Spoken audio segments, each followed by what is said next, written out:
สุขสบายดีพ่อแม่พี่น้องทั้งหลายเฮาชวนกันมาเห็น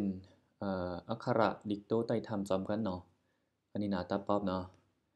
แบบเห็นอักขระไต้หวัน基础教材ต่อไปใดก็อุปถัมภ์กำจูและเผยเผยโดย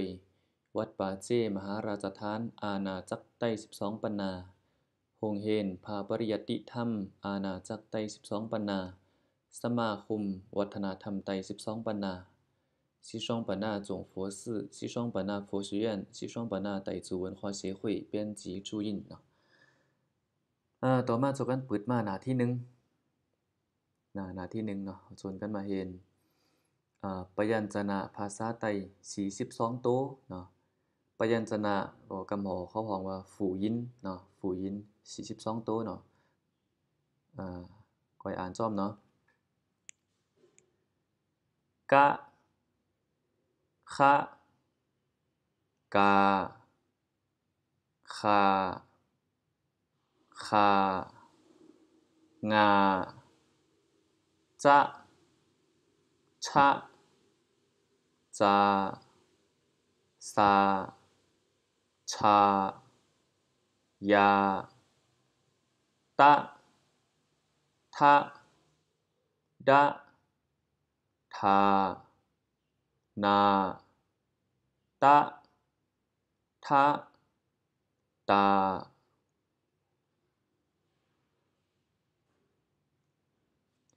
ทานาปะปะ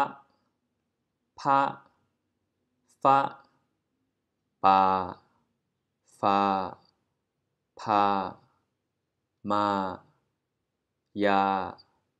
ยะราลาวาสะสะสะหะลาอะหา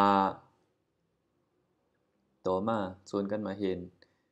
เป็น2 ตัวเนาะเหมือนว่ากะไก่ค่าไข่มานี่เนาะ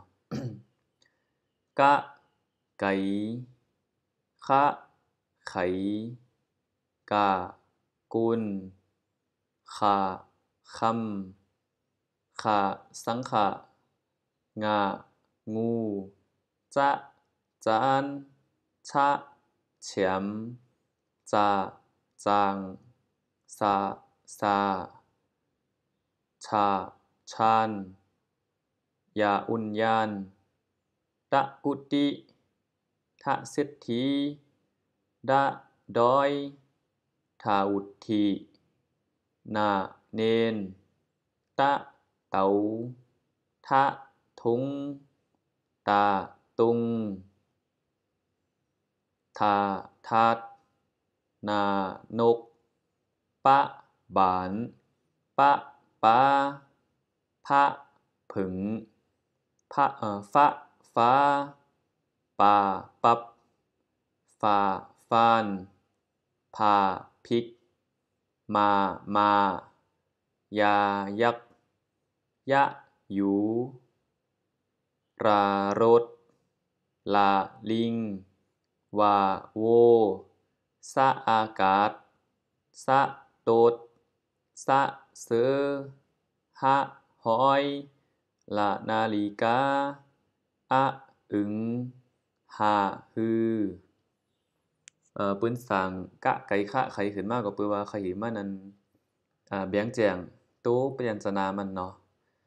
แบ่งแจงมื้อนี้นี้ก็เหมือนว่าพี่เตรียมว่าโตขาก็มันมี2ขาเนาะ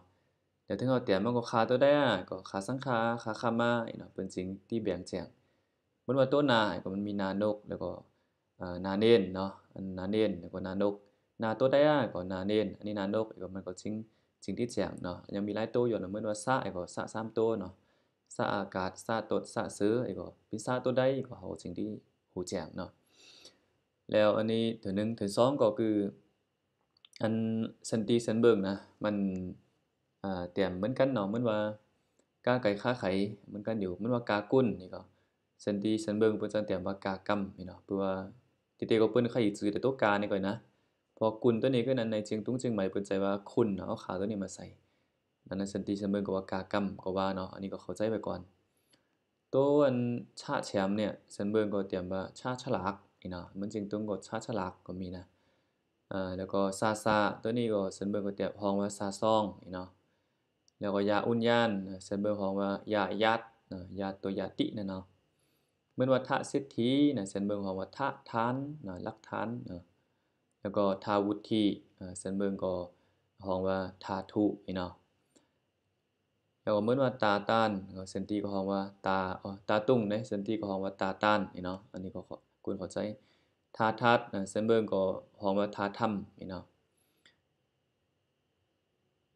แล้วก็มานะเซนตีก็ฮ้องว่ามาแมวเนาะอันนี้ก็ยะหยูเซนเบิ่งฮ้องว่ายะหยาแล้วก็อะอึ๋งอะอึ๋งนี่เซินเบิ่งก็ฮ้องว่าอะอางเนาะอางนำนั่นเนาะอันนี้ก็ควรเข้าใจไว้เท่านี้แล้วก็ตัวสองตัวนี่นะเหมือนว่าตัวรานี่นะออกเสียงอันในปาลีนี่เสียงทับลิ้นเนาะกำหอฐานชื่อยินราเนาะอันนี้ลาอ่าอันนี้ปะสองตัวนี่นะปะสองตัวเนี่ยอันนี้เป็นตัวยินจื้อเนาะนี่ออกได้สองเสียงเสียงหนึ่งออกปะเนาะในปาลีเนาะเสียงปะซ้ํ